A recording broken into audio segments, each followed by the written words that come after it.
आज हम बात करेंगे अपने रिफ्लेक्शन ऑफ लाइट चैप्टर के एक अगले न्यू टॉपिक पे, principal of reversibility of light. बहुत ही आसान और बहुत ही इजी सा टॉपिक है। प्रिंसिपल ऑफ रिवर्सिबिलिटी क्या कहता है? प्रिंसिपल ऑफ रिवर्सिबिलिटी कहता है कि मान लीजिए कोई एक मीडियम है, मीडियम नंबर 1, और कोई दूसरा मीडियम है, मीडियम नंबर 2। एग्जाम्पल के तौर पे हमने मान लिया कि मीडियम नंबर 1 हमारा रेयरर मीडियम है और मीडियम नंबर 2 हमारा डेंसर मीडियम है। तो अगर कोई भी लाइट रेयरर मीडियम से डेंसर मीडियम की तरफ जाता है तो आपको मालूम होगा कि वो क्या करता है, टुवर्ड्स नॉर्मल बेंड करता है। बहुत से लोगों को नॉर्मल के बारे में नहीं मालूम, तो वो मेरा इससे पहले का लेक्चर जा करके देख सकते हैं, जहाँ पे बहुत ही अच्छे से इंसिडेंट रे, नॉर्मल और लॉ ऑफ रिफ्रैक्शन के बारे में बताया गया है। ये रहा अपना इंसिडेंट रे, और इसको हम बोलते हैं इंसिडेंट रे और इसको बोलते हैं रिफ्रैक्टेड रे। हमें मालूम है कि जब भी लाइट रेयर से डेंसर की तरफ जाएगी तो वो क्या करेगी, टुवर्ड्स नॉर्मल क्या करेगी, बेंड करेगी, यानी नॉर्मल की तरफ क्या कर जाएगी, जाना इसे ऐसे था, नॉर्मल की तरफ बेंड कर जाएगी। तो हमने पढ़ा है स्नेल्स लॉ, और स्नेल्स लॉ क्या कहता है कि अगर जिस लाइट जहां से जहां पे जा रहा है तो हम इसका रिफ्रैक्टिव इंडेक्स कैसे लिखेंगे, refractive index of second medium with respect to first medium is equals to sin i upon sin r। ये हमने लिख दिया। तो जरा बच्चों बताइए कि अगर मैं बोलूं कि लाइट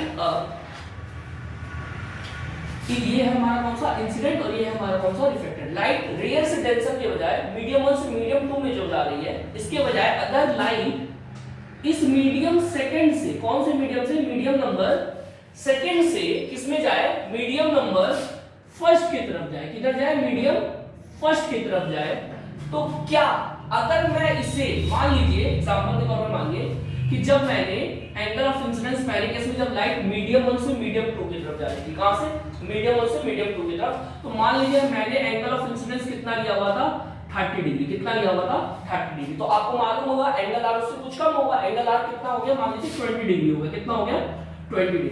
तो अगर अब मैं मीडियम 2 से मीडियम 1 में भेजूं और मैं इस बार यहां पर एंगल 20 डिग्री रखूं, तो जाहिर सी बात है अगर मैं यहां पर डेंसर मीडियम में एंगल 20 डिग्री रखूंगा तो ये लाइट सीधे जाने के बजाय किधर बेंड करेगी, अवे फ्रॉम द नॉर्मल, क्योंकि ये इस बार डेंसर से रेयर में जा रहा है, और जब लाइट डेंसर से रेयर में जाती है तो वो कैसा बेंड करती है, अवे फ्रॉम द नॉर्मल। तो क्या अगर मैं वापस से यहां पर 20 डिग्री से भेजूं तो क्या ये यहां पर जा करके कितना एंगल बनाएगा, 30 डिग्री। क्या ये बात क्लियर है? तो क्या उस कंडीशन के लिए भी हम लोग स्नेल्स लॉ ले सकते हैं? उसको कैसे लिखेंगे? उस कंडीशन में लाइट कहां से कहां जाएगी, मीडियम 2 से मीडियम 1 में, तो हम किसका रिफ्रैक्टिव इंडेक्स लिखेंगे, लाइट जिसमें चली गई, जहां से आ रही है इज इक्वल्स टू साइन, जहां से गई वहां पे कितना एंगल बना रही थी, आर एंगल, अपॉन जहां पे चली गई वहां पे कितना एंगल बनाया, साइन आई एंगल। क्या ये बात क्लियर हो रही है? जरा आप देख पाएंगे यहां पर जब लाइट 1 से 2 में जा रही थी रेयर से डेंसर में, तो क्या बना था, sine i by sine r. और जब लाइट उसी का अपोजिट जब मीडियम 2 से मीडियम 1 में जा रही है तो कितना स्नेल्स लॉ के अकॉर्डिंग कंडीशन बन रहा है, साइन आर बाई साइन आई। क्या ये दोनों एक दूसरे के रेसिप्रोकल है?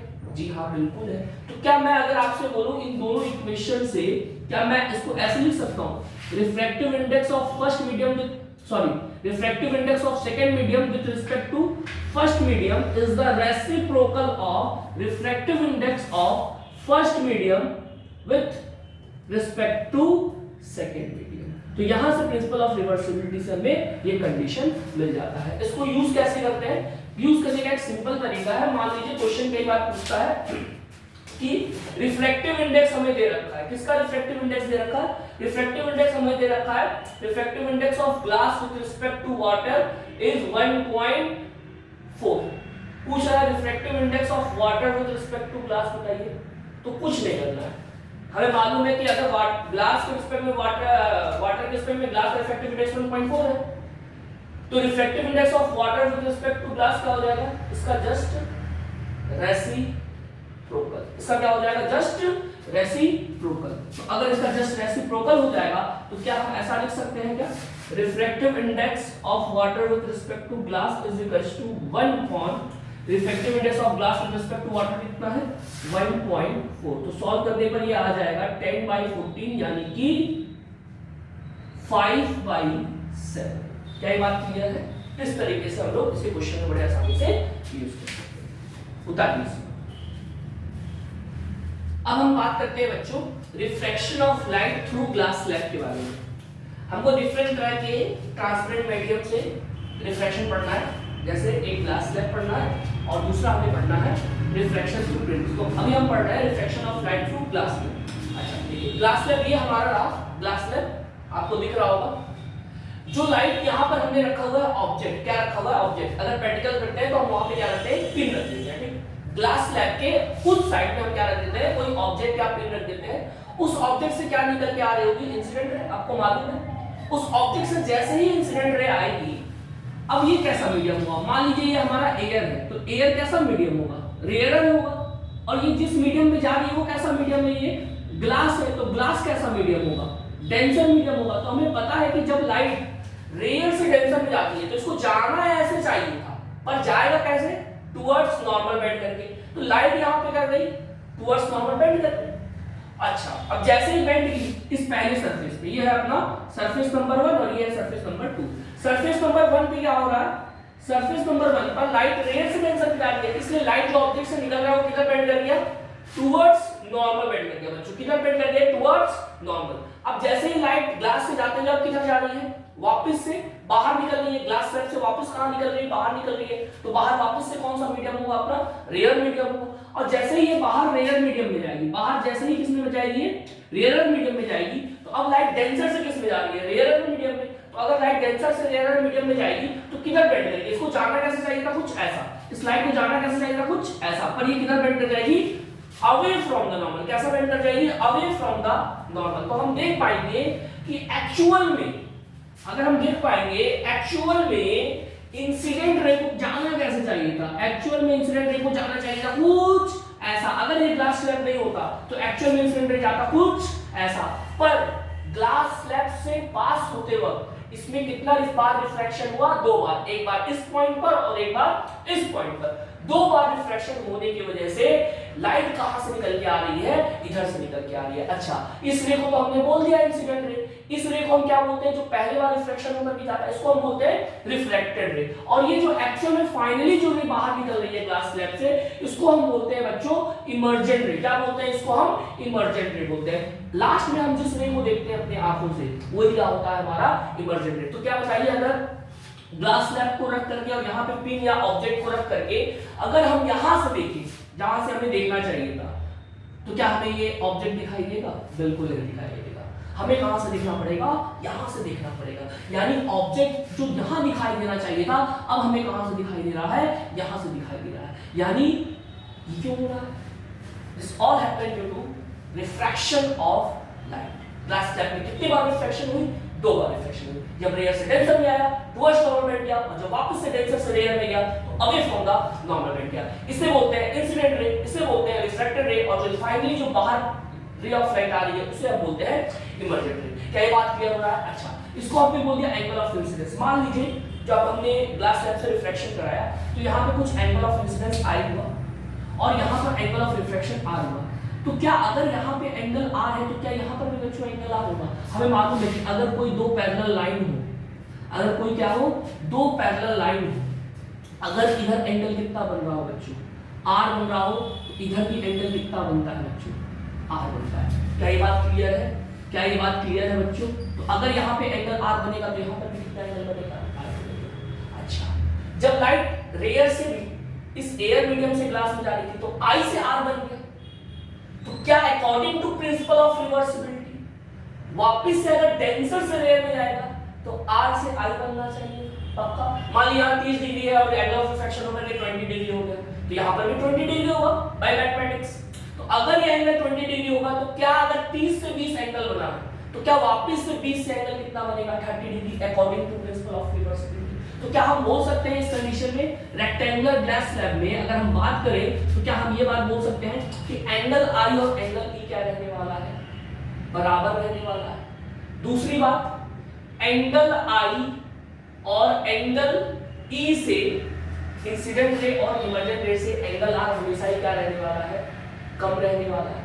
क्लियर है ये बात? अच्छा, एक चीज और इसमें मोस्ट इंपॉर्टेंट बात है, फाइनली जो इमर्जेंट रे बाहर निकला जिसे हम देख पा रहे हैं और एक्चुअल में बिना ग्लास स्लैब के जो लाइट इधर से जाती है स्ट्रेट, उनके बीच के परपेंडिकुलर डिस्टेंस को, इनके बीच के जहां पे लाइट फाइनली निकला और जहां से बिना ग्लास स्लैब के इसको निकलना चाहिए, इनके बीच के परपेंडिकुलर डिस्टेंस को हम क्या कहते हैं बच्चों? लैटरल डिस्प्लेसमेंट कहते हैं। क्या कहते हैं? लैटरल डिस्प्लेसमेंट कहते हैं। तो अगर हमसे कोई पूछे इसका डेफिनेशन, लैटरल डिस्प्लेसमेंट का डेफिनेशन, तो हम बोल सकते हैं जो लाइट एक्चुअल में जानी चाहिए थी और जो एक्चुअल में इमर्जेंट रे निकल के जा रही है, उनके बीच के परपेंडिकुलर डिस्प्लेसमेंट को याद रखिएगा। परपेंडिकुलर डिस्प्लेसमेंट ने लाइट के बीच के परपेंडिकुलर डिस्प्लेसमेंट को हम बोलते हैं लैटरल डिस्प्लेसमेंट। क्लियर है बात? इस बात को उतारिए, फिर हम आगे की तरफ बढ़ते हैं।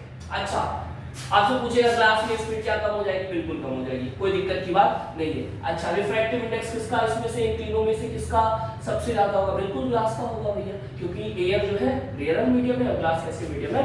डेंसर मीडियम है। क्लियर हो रहा है ये बात? ठीक है, अब हम अपने अगले टॉपिक पर बढ़ते हैं जो कि हमारा टॉपिक है लैटरल डिस्प्लेसमेंट। क्या होता है लैटरल डिस्प्लेसमेंट? आइए देखते हैं। क्या हमने लैटरल डिस्प्लेसमेंट क्या होता है ये जान लिया? अगर हमने लैटरल डिस्प्लेसमेंट क्या होता है ये जान लिया, तो क्या हम इस बारे में बात कर सकते हैं ये लैटरल डिस्प्लेसमेंट किन चीजों पर डिपेंड करती है? तो हमारा अगला टॉपिक है factors affecting lateral displacement of rectangular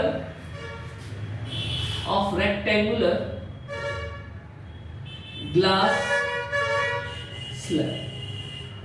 आइए कौन कौन से फैक्टर है जो लेटरल, बहुत आसान है, 3 फैक्टर आएंगे, तीनों से कहानी एकदम बिल्कुल सिंपल है। पहला फैक्टर जो लेटरल डिस्प्लेसमेंट डिपेंड करती है किस पे? रिफ्रैक्टिव इंडेक्स पे। किस पे डिपेंड करती है? रिफ्रैक्टिव इंडेक्स, यानी कि ये डायरेक्टली प्रोपोर्शनल होता है रिफ्रैक्टिव इंडेक्स। अभी समझाएंगे क्यों कैसा होता है, ये सब हम बात हो रहे हैं। डायरेक्टली प्रोपोर्शनल मतलब बच्चों आप जानते हैं कि अगर जिस मीडियम का रिफ्रैक्टिव इंडेक्स ज्यादा होगा वहां पे लैटरल डिस्प्लेसमेंट ज्यादा होगा, रिफ्रैक्टिव इंडेक्स कम होगा, लैटरल डिस्प्लेसमेंट भी क्या होगा? बिल्कुल कम होगा। दूसरा चीज किस पे डिपेंड करता है? लैटरल डिस्प्लेसमेंट दूसरी चीज डिपेंड करती है, तो हमने ग्लास स्लैब लिया था ना बच्चों, इस ग्लास स्लैब के थिकनेस पे डिपेंड करता है कि ग्लास स्लैब की चौड़ाई कितनी, याद रखिएगा इस ग्लास स्लैब की चौड़ाई कितनी है, इसके थिकनेस पे डिपेंड करता है। दूसरा किस पे डिपेंड करता है?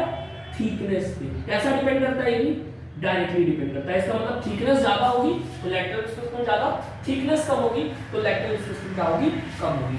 और तीसरा जो हमने बाय एक्सपेरिमेंट करके देखा, कैसा देखा? बाय एक्सपेरिमेंट करके देखा कि लैटरल डिस्प्लेसमेंट जैसे जैसे हम एंगल ऑफ इंसिडेंस को बढ़ाते हैं तैसे तैसे लैटरल ऑफ डिस्प्लेसमेंट क्या करता है?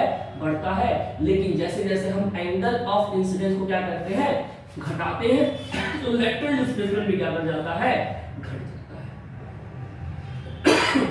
बात को समझिएगा, अब समझते हैं ऐसा क्यों होता है। एक बात बताइए, अगर लाइट की रिफ्रैक्टिव इंडेक्स जिस मीडियम में जा रहा है उस मीडियम की रिफ्रैक्टिव इंडेक्स उस लाइट के लिए अगर ज्यादा तो क्या वो बेंडिंग ज्यादा करेगा? मैंने इससे पहले वाले पिछले टॉपिक में बताया था कि जहां पर भी रिफ्रैक्टिव इंडेक्स ज्यादा होता है बच्चों, वहां बेंडिंग क्या होता है? ज्यादा होता है। और अगर लाइट ज्यादा बेंड करेगी और अगर लाइट ज्यादा बेंड करेगी या हल्का सा बेंड करेगी तो हल्का सा डिस्टेंस चेंज होगा। और अगर लाइट ज्यादा बेंड करेगी और अगर लाइट ज्यादा बेंड करेगी तो लैटरल डिस्प्लेसमेंट भी क्या होगा? ज्यादा होगा। ये लाइट अगर हल्का सा बेंड करेगी तो लैटरल डिस्प्लेसमेंट छोटा सा, और अगर ज्यादा बेंड करेगी तो लैटरल डिस्प्लेसमेंट ज्यादा। और हमें मालूम है बेंडिंग ज्यादा तभी होता है जब रिफ्रैक्टिव इंडेक्स क्या हो? ज्यादा हो। इसीलिए जिसका रिफ्रैक्टिव इंडेक्स ज्यादा, अगर एक ऐसा दो ग्लास स्लैब है अपने पास, एक की रिफ्रैक्टिव इंडेक्स कम है और दूसरे की रिफ्रैक्टिव इंडेक्स उससे ज्यादा है, तो दूसरे में जिसमें रिफ्रैक्टिव इंडेक्स ज्यादा है हमें लैटरल डिस्प्लेसमेंट उसमें ज्यादा देखने को मिलेगा। अगली बात थिकनेस, अगर थिकनेस ज्यादा होगा तो क्या हम बोल सकते हैं जब लाइट जो उस डेंसर मीडियम में जा रही है तो क्या वो ज्यादा देर तक डेंसर मीडियम में होगी? और अगर ज्यादा देर तक डेंसर मीडियम में होगी तो जाहिर सी बात है उसकी बेंडिंग भी ज्यादा होगी, और बेंडिंग ज्यादा होगी तो वापस से लैटरल डिस्प्लेसमेंट क्या होने वाला है? ज्यादा तीसरा, हमने बाय एक्सपेरिमेंटल देखा है कि एंगल ऑफ इंसिडेंस जैसे जैसे हम बढ़ाते रहते हैं लेटरल डिस्प्लेसमेंट हमारा क्या होता रहता है बच्चों, बढ़ता रहता है। क्या ये बात बिल्कुल आपको समझ में आ रही है? क्लियर है? उठा लीजिए इसको। क्लियर? अब हम इसी पे बढ़ते हैं क्लास लैब के कुछ अगले क्वेश्चन पे। अब हम लोग इसी पे कुछ क्वेश्चन करते हैं। पहला क्वेश्चन आपके सामने ये रहा आपके स्क्रीन पे। पहला क्वेश्चन है कि एक ग्लास स्लैब है, ग्लास स्लैब से ये एंगल ऑफ इंसिडेंस आपको दे रखा है, आपको एंगल ऑफ इंसिडेंस दे रखा है 60 डिग्री। कितना दे रखा है बच्चों? 60 डिग्री, ठीक। और इस ग्लास का रिफ्रैक्टिव इंडेक्स दे रखा है √3। कितना दे रखा है? √3। तो आपको बताना है कि एंगल R और एंगल E, एंगल आप लोग जान रहे हैं, एंगल ऑफ इमर्जेंस कितना होगा? फटाक से बताइए जल्दी से, विद इन 30 सेकेंड। चलिए देखते हैं कैसे होगा। इसको करने का सिंपल तरीका, ये कौन सा मीडियम अपना? एयर। ये कौन सा मीडियम? ग्लास। फिर बाहर कौन सा मीडियम? एयर। आप कभी भी स्नेल्स लॉ, आप कभी भी क्या करिए, स्नेल्स लॉ केवल एक सरफेस के लिए लगाइए, या तो एयर से ग्लास में जाने के लिए लगा लीजिए या तो ग्लास से एयर के लिए। तो हम एक सिंपल केस ले लेते हैं, वो जब एयर से लाइट क्या कर रही है, ग्लास में एंटर कर रही है। तो अगर लाइट एयर से ग्लास में जा रही है तो हम कैसे लिखेंगे रिफ्रैक्टिव इंडेक्स? किसका रिफ्रैक्टिव इंडेक्स लिखेंगे? एयर का कि ग्लास का? ग्लास का, क्योंकि ग्लास में जा रही है। कहां से आ रही है? एयर से आ रही है। Is equal to sin I by sin R। हमें मालूम है कि लाइट इस तरीके से जाने के बाद कुछ इस तरीके से बेंड करेगी, फिर यहाँ पर हम एक नॉर्मल बनाएंगे तो इसको ऐसे जाने की जगह ये कुछ इस तरीके से निकल जाएगी। इसको हम बोलते हैं एंगल ऑफ बच्चों इमर्जेंस। क्या एंगल ऑफ इमर्जेंस फाइंड करना पड़ेगा क्या? मैंने बताया कि जितना एंगल I होगा उतना ही क्या होगा? Angle of emergence. तो ये अपने आप आंसर में जाता है। एंगल I कितना है? 60 डिग्री। तो एंगल E भी कितना होगा बच्चों? एंगल E हमारा हो जाएगा 60 डिग्री। क्या ये बात क्लियर है? अब रही बात एंगल R कैसे निकाला जाए, तो मैंने बोला कि लाइट एयर से ग्लास में जा रही है तो हम रिफ्रैक्टिव इंडेक्स का निकालेंगे, ग्लास का निकालेंगे, किसके रिस्पेक्ट में निकालेंगे? एयर के रिस्पेक्ट में निकालेंगे। Is equal to according to Snell law sin I by जिसमें जा रही है हमने मान लिया वो कितना है? R, sin R। इसी sin R का हमें क्या करना है बच्चों? वैल्यू निकालना है, ठीक। आई क्या हमें रिफ्रैक्टिव इंडेक्स ऑफ ग्लास दे रखा है? कितना दे रखा है? √3। sin I कितना दे रखा है? sin 60 degree upon sin R। क्या बच्चों आपको sin 60 डिग्री का वैल्यू मालूम है? sin 60 डिग्री का वैल्यू कितना होता है? √3/2। ये रूट कहां चला जाएगा? इधर चला जाएगा, और ये sin R कहां चला गया? इधर चला जाएगा। तो आप देखेंगे √3 से बच्चों √3 क्या हो जाएगी? कैंसिल आउट हो जाएगी और आंसर आ जाएगा आपका 1/2। अब जरा बता सकते हैं क्या sin का वैल्यू 1/2 कब होता है? sin का वैल्यू 1/2 कब होता है? sin का वैल्यू 1/2 होता है sin 30 डिग्री पे। तो अगर दोनों का ट्रिग्नोमेट्रिक फंक्शन सेम है तो इसका मतलब एंगल R आपका आ जाएगा बच्चों 30 डिग्री के। क्लियर है? उतार दो। इसी बात हम अपना एक अगला क्वेश्चन करते हैं। चलिए अगला क्वेश्चन है कि एक ग्लास स्लैब दिया हुआ है। भैया टॉपिक ही ग्लास स्लैब है तो क्वेश्चन ग्लास स्लैब से आएगा। स्नेल्स लॉ का क्वेश्चन करना है तो स्नेल्स लॉ के टॉपिक पे चाहिए। इस बार हमने दो अलग अलग रंग के लाइट लिए हैं, तो आपको मालूम होगा अगर दो अलग अलग रंग के लाइट है तो उनका वेवलेंथ भी क्या होगा? अलग अलग होगा। तो हमने लिया है एक लाइट लिया हुआ है रेड कलर का, रेड की वेवलेंथ सबसे ज्यादा होती है बच्चों, और दूसरा लाइट हमने लिया हुआ है वॉयलेट कलर की लाइट ली हुई है। कौन सी लाइट ली हुई है? वॉयलेट कलर की लाइट ली हुई है। यहाँ पे हमने बना दिया क्या? एक नॉर्मल। यहाँ क्या बना दिया हमने? नॉर्मल। एंगल ऑफ इंसिडेंस जो रेड के लिए दिया हुआ है, ये दिया हुआ है 60 डिग्री। कितना दिया हुआ है? 60 डिग्री। और वॉयलेट के लिए दिया हुआ है ये भी 60 डिग्री। तो आपको इस ग्लास स्लैब के लिए इस इंसिडेंट रे का पाथ ट्रेस करना है। ट्रेस करने का मतलब है कंप्लीट करना है। क्या आप इसे कंप्लीट कर पाएंगे? जरा एक बार अपने आप से ट्राई करिए। ट्राई कर लिया, जरा देखिए कितने लोगों ने ऐसा ऐसा बनाया है। इसको जाना ऐसे चाहिए पर ये रेयर से डेंसर में जा रहा है तो टूवर्ड्स बेंड कर जाएगा, करा दिया सर। वापस यहाँ पे बच्चों क्या बनाया होगा आप लोगों ने, एक नॉर्मल बनाया होगा। अब डेंसर से रेयर में जा रहा है तो इसको जाना ऐसे चाहिए तो किधर बेंड कर जाएगा, अवे फ्रॉम द नॉर्मल।